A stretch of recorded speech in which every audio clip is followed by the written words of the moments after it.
Bonjour et bienvenue dans ce cours de civilisation américaine de première année de LEA.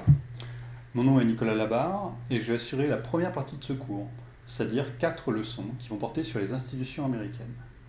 Donc je commence en français, mais le cours va se dérouler en anglais. Et c'est un cours qui va porter sur les institutions américaines, mais aussi sur certains des symboles de ces institutions et de la nation américaine. Ainsi, sur la diapositive que vous voyez à côté de moi, se trouve un des textes fondateurs de la nation américaine, la Constitution des États-Unis.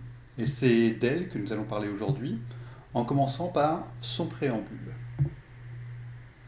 So I'm going to switch to English to read aloud the preamble to the US Constitution. It's a text which most Americans know, or at least they're familiar with it, and with its first words in particular. We, the people of the United States, in order to form a more perfect union, establish justice, ensure domestic tranquility, provide for the common defense, promote the general welfare and secure the blessings of liberty to ourselves and our posterity, do ordain and establish this Constitution for the United States of America. As I said, most Americans know this text, or are familiar with this text, and you should know it as well. As I indicated, we will be dealing with American institutions in this series of lectures.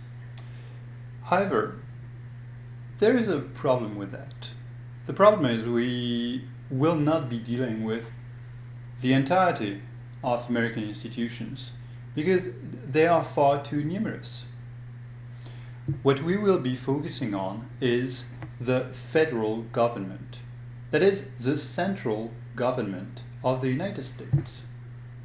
But if we wanted to deal with American institutions, with all the forms of government which you can find in the United States, we would have to include the governments of the 50 states of the Union, because each state has a specific system. They are somewhat similar, but they are not identical. So 50 state governments, and nearly 90,000 local governments, including cities, including school districts. So we will not be dealing with all the American institutions or all the American political institutions. We will be focusing only on the federal government.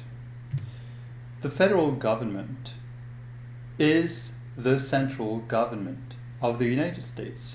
It's the government of the United States as a nation. It's a form of government which interacts with other nations.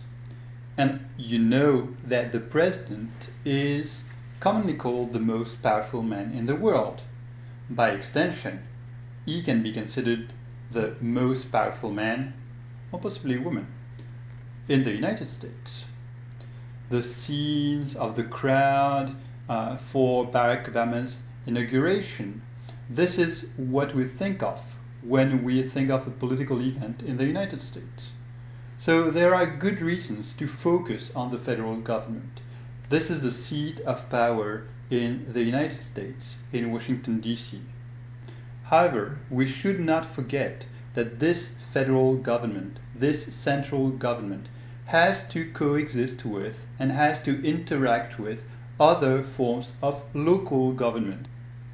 So again, it's important not to neglect these other institutions. But we don't have time. We only have 4-6 hours to deal with the federal government and the way it is organized. As you probably understood, the US Constitution is the founding document which defines and organizes the federal government.